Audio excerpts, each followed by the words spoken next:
बिहार के भैरहवा स्थान थाना क्षेत्र में एक तालाब में लगभग 2 दिन की सड़ी लाश मिलती है।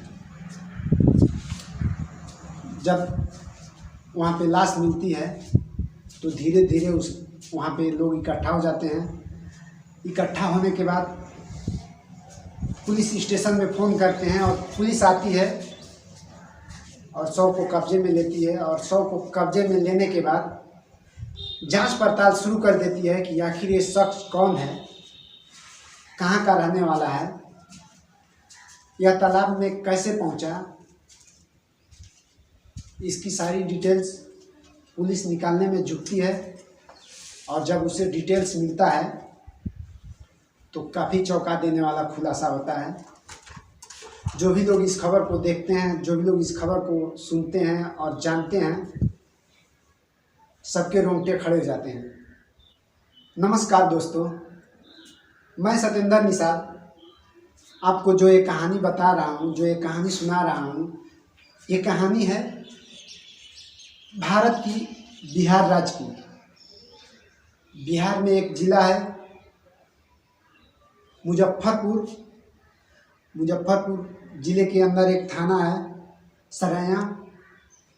सरैया थाना क्षेत्र में एक गांव है भटौलिया गांव की एक कहानी है। एक लड़का है जिसका नाम है पप्पू कुमार पिकअप चलाता है, पिकअप का ड्राइवरी करता है। शादीशुदा नहीं है, कुंवारा है। पिकअप का ड्राइवरी करके अपने परिवार का, अपने माँ बाप का, परिवार में जो भी है सबका खर्च उठाता है। सब कुछ ठीक चल रहा था, सब कुछ अच्छा चल रहा था। लेकिन एक दिन पप्पू की नज़र उसी के गांव के एक लड़की से लड़ जाती है और दोनों में प्यार हो जाता है। दोनों में इतना गहरा प्यार हो जाता है कि दोनों धीरे धीरे मोबाइल से बात चालू कर देते हैं। बातें करना तो ठीक था, धीरे धीरे बात करने से जब दिल नहीं भरता है, मन नहीं भरता है, तो पप्पू अपने प्रेमिका के साथ मिलना चालू कर देता है। और जब मिलना चालू करता है तो धीरे धीरे आस पड़ोस के लोग को ये दोनों की लव स्टोरी को पता चल जाता है। धीरे धीरे पप्पू और उसकी प्रेमिका दोनों चर्चे में आने लगते हैं। धीरे धीरे दोनों लोगों का लड़की के परिवार के पीठ के पीछे गांव वाले मजा लेना स्टार्ट कर दिए। 1 दिन बीता, 2 दिन बीता, धीरे धीरे 6 महीना, साल भर, 1.5 साल कब बीत जाता है किसी को पता नहीं चलता है। और इस पप्पू के प्रेम कहानी का राज एक दिन उसके प्रेमिका के पिता को चल जाता है। जैसे ही लड़की के पिता को पता चलता है कि हमारी लड़की इस पप्पू से प्यार करती है, उससे हर रोज़ बातें करती है, मिलने जाती है, लड़का और लड़की अपने प्रेम में इतना मोहित हो गए हैं। लड़की लड़का को इतना चाहती है और लड़का उससे भी ज़्यादा चाहता है लड़की को। लड़की का बाप, कोई भी बाप अपने बच्चे का भलाई चाहता है। अपने लड़की का भलाई करने के लिए, अपने लड़की के खुशी के लिए लड़की के पिता एक दिन शाम को अपने पास लड़की को बिठाते हैं और समझाने की बहुत सारी कोशिश करते हैं, लेकिन लड़की अपने पिता की बात को नहीं समझती है। लड़की के पिता जब समझाते समझाते थक जाते हैं तो अपने लड़की से कहते हैं कि देखो, संभल जाओ, अभी तुम्हारे पास टाइम है। तुमको पप्पू से अच्छा लड़का देखकर तुम्हारी शादी हम कर देंगे। पप्पू को छोड़कर, अपने गांव का मान मर्यादा बचाकर, और पप्पू को तुम भूलकर किसी भी लड़के को अगर पसंद करती हो तो बता दो, हम उसके साथ शादी कर देंगे। लेकिन पप्पू के साथ कभी हम तुमको जाने नहीं देंगे और शादी करने नहीं देंगे। लड़की अपने पिता की बात नहीं मानती है, कहती है पिताजी हमको पप्पू से अच्छा लड़का अब दूसरा कोई नहीं मिलेगा, अगर हम शादी करेंगे तो पप्पू से ही करेंगे। जब लड़की के पिता समझाते समझाते बिल्कुल थक जाते हैं और लड़की अपने जिद पे अड़ जाती है कि हमें पप्पू ही पसंद है, तो लड़की के पिता एक प्लान बनाते हैं। पप्पू पिकअप का ड्राइवर है।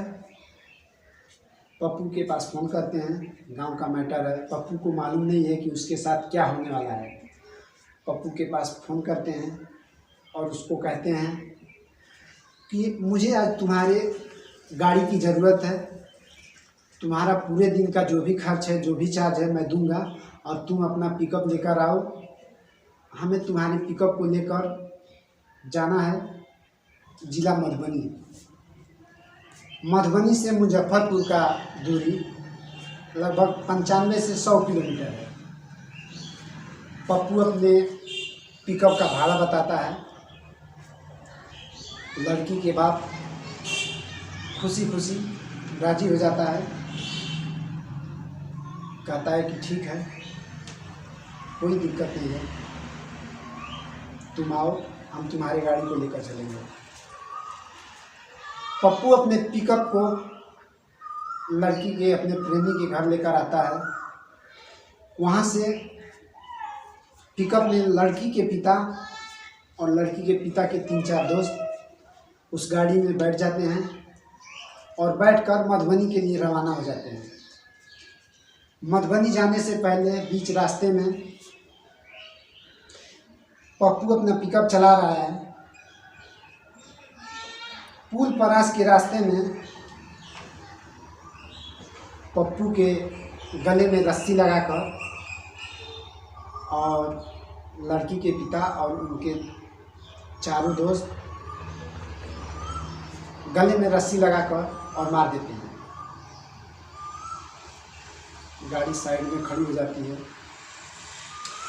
जब तक उसको पप्पू का सांस चलता है तब तक वो लोग पकड़ के रखते हैं। जब सांस खत्म हो जाता है, पप्पू मर जाता है, तो पप्पू को उसी पिकअप में रख कर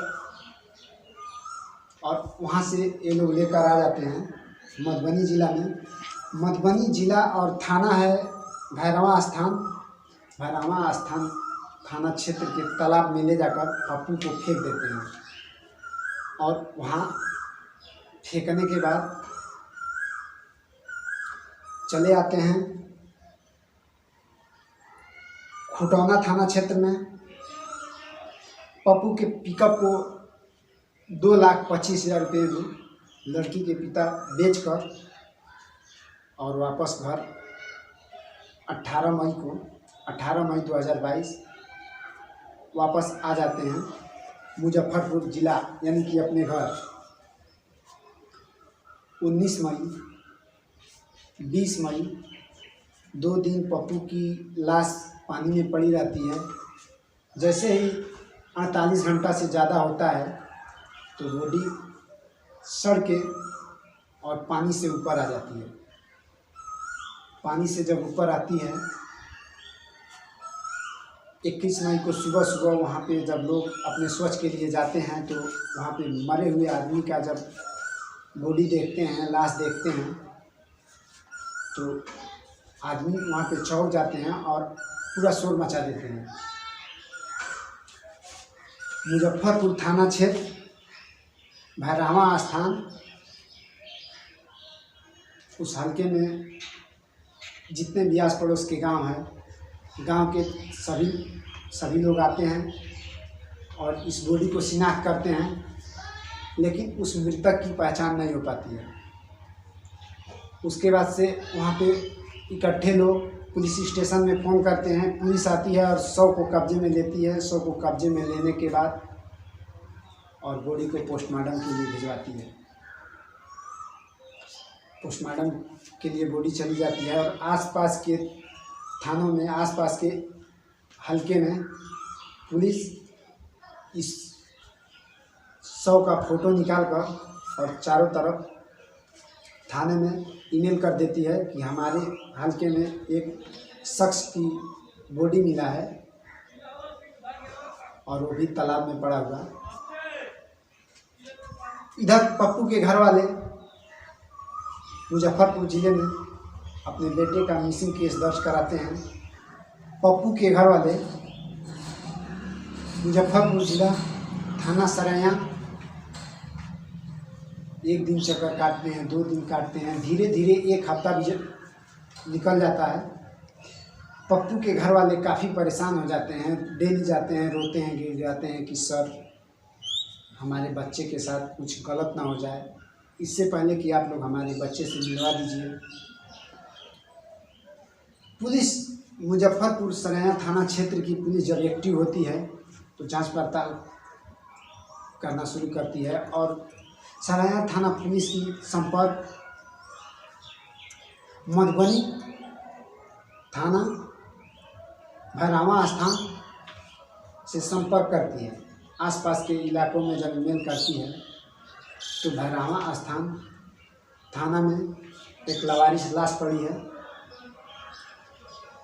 वहाँ पे पप्पू के घर वाले उस लाश को शिनाख्त करने के लिए जाते हैं और जब उस बॉडी को देखते हैं, उसके कपड़े को देखते हैं, बॉडी तो आधा से ज़्यादा बिगड़ चुकी है, लेकिन जो उसका पहनावा है, उसका ड्रेस है, जब पप्पू के घर वाले यानी कि पप्पू के माता पिता जब उस बॉडी को देखते हैं तो फूट फूट के उस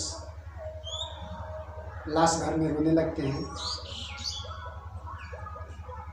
और पुलिस स्टेशन में कहते हैं कि जिसने भी हमारे बच्चे का खून किया है, जिसने भी हमारे बच्चे का ये हत्या किया है, उसको कम से कम समय में और कड़ी से कड़ी सज़ा होनी चाहिए। मधुबनी जिला की पुलिस मुजफ्फरपुर में केस को ट्रांसफ़र कर देती है और पप्पू के माता पिता के बयान के हिसाब से, शक के हिसाब से पप्पू के प्रियंका के घर वाले को टारगेट में लिया जाता है। टारगेट में लेने के बाद लड़की के पिता 1 दिन पुलिस को बहकाते हैं, 2 दिन बहकाते हैं, लेकिन जब मुजफ्फरपुर की पुलिस सख्ती से पूछताछ करती है तो लड़की के पिता टूटकर बिखर जाता है और अपने जुर्म को कबूल करता है और रोते रोते सारे कारनामे को बताता है। कहता है कि मैंने अपने लड़की को बहुत समझाया, बहुत मनाया, लेकिन वो हमारी एक नहीं सुनी, तो मैंने अपने मान मर्यादा, अपने कुल का इज्जत रखने के लिए, मान सम्मान रखने के लिए पप्पू को रास्ते से हटाने का फैसला किया। तो पुलिस पूछती है कि तुम्हारे साथ कौन कौन है, तो लड़की के पिता कहते हैं कि हमारे साथ हमारे 4 साथी हैं। फिर उन चारों पे, लड़की के पिता समेत चारों दोस्तों पे मर्डर का केस दर्ज हो जाता है और उन चारों साथियों पे पुलिस छापा मारना चालू करती है। लड़की के पिता और लड़की पुलिस कस्टडी में है और लड़की के पिता के दोस्त छापेमारी चालू है, अभी वो लोग लापता हैं। तो दोस्तों, अपने प्यार के लिए पप्पू ने अपना जान गंवा दिया, लेकिन पप्पू के पीछे उसके माँ बाप, उसके बहन, जो अपने माँ बाप का इकलौता लड़का था पप्पू, उसके घर को देख रेख करने वाले अब इस दुनिया में कोई नहीं है। दोस्तों, क्राइम चाहे कोई कितना भी शातिर दिमाग से करे, कितना भी दिमाग लगा ले, लेकिन क्राइम ऐसा जुल्म है कि एक ना एक दिन खुद ही कबूल करना पड़ता है। जैसे कि लड़की के पिता ने जब उनके ऊपर पुलिस अपनी शक्ति दिखाई तो अपने जुर्म को कबूल किए।